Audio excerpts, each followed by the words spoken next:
youthful age is considered the best time of most people's life. This is a time where they feel they enjoy. It's very exciting. The youths feel they can conquer the world. They become expressive and very adventurous.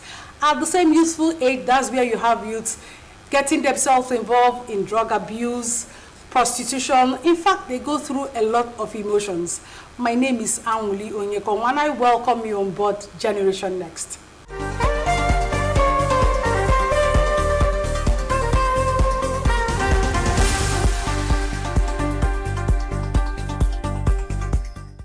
Welcome back, it's Generation Next, and today on the program we are going to be discussing suicide. Like I said earlier, people feel that the youthful age is about the time where they don't have a lot of pressures, but coincidentally at that age you see youths wanted to end their life. So today we decided it was time we talk about it, and we have a professional in our midst. Seated by my right is Lekwas. Lekwas is a psychologist. Lekwas, glad that you're here. Thanks for having me, Anjali. I equally have Ubong Abasitom. She's going to be representing the youths today. She's a copper. Ubong, glad that you're here. Thank you.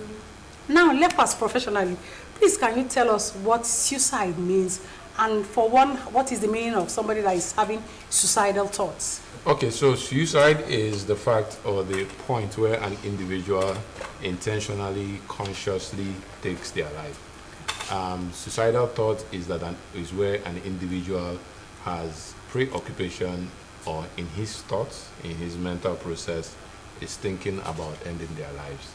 So suicidal thought is about thinking or preoccupation about ending one's life, while suicide itself is the act of intentionally and consciously taking one's life. Taking your life, yeah. All right, thank you very much. Ubong, now as a youth, what do you think can happen to a young lad, boy or girl, to make the person say, I'm tired, I want to end it? Is there anything that can happen and the youth will decide, I am done, I want to end it? Okay, there are lots of things. Yes, we'll start with depression. There are a lot of things inside depression. Sometimes financial issue, emotional issue, a lot of things that will push a youth to take his or her own life. And another thing is pressure from family. Seeing your mates, they have gone far in life, you've gone to greater heights, and you just feel that you're supposed to be like them, and the pressure from family is pushing you into that. You just feel that even if you're not in this class, but due to the pressure of your family pushing you to get to that point, and you know that it's a gradual thing, but their pressure is just pushing you down there. It makes you take your life because you feel down and so confused, you don't know what to do. Are you sure? So do you think, okay, if I ask you now, do you think anything is worth it in this world for you to end it, even if you don't have money? Don't you think it's cowardice? Yes, suicide is not the best option. Good. Seriously, but we have just that people are different. Okay, as for me, yes, I have that experience of depression, but if you're not strong enough, definitely you can take your life. That's why I said people are very different. All right, thank you very much. Oga professional, Mr. Lekwas, so tell us, between the female and male, what gender has the most tendency of committing suicide? Everyone is at risk of committing suicide, both males and females.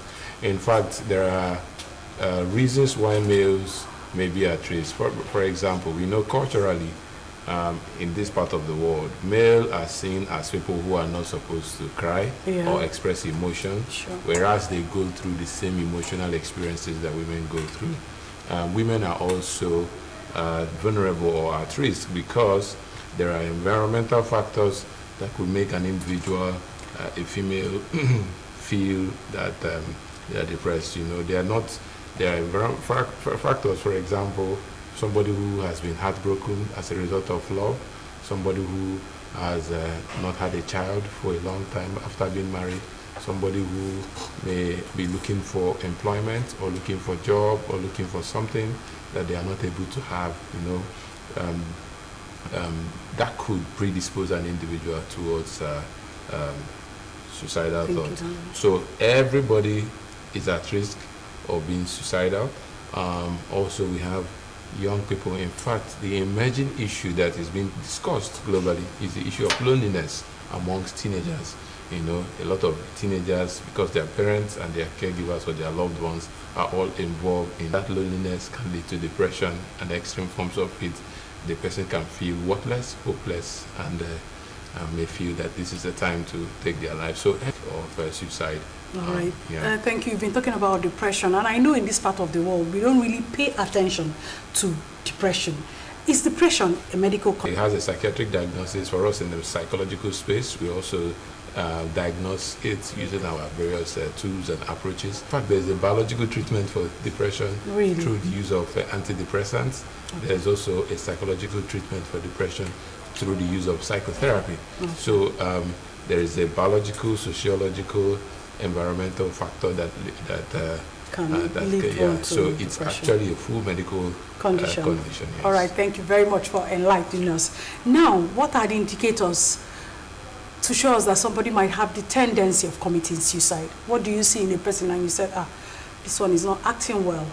What are the indicators? So primarily, the reason why people take their lives is because of a lot of reasons dwell around the issue of mental health challenge, especially depression. Okay. And basically, I think in this show I've talked about what depression is. It is the sense of hopelessness, worthlessness, and helplessness. Many people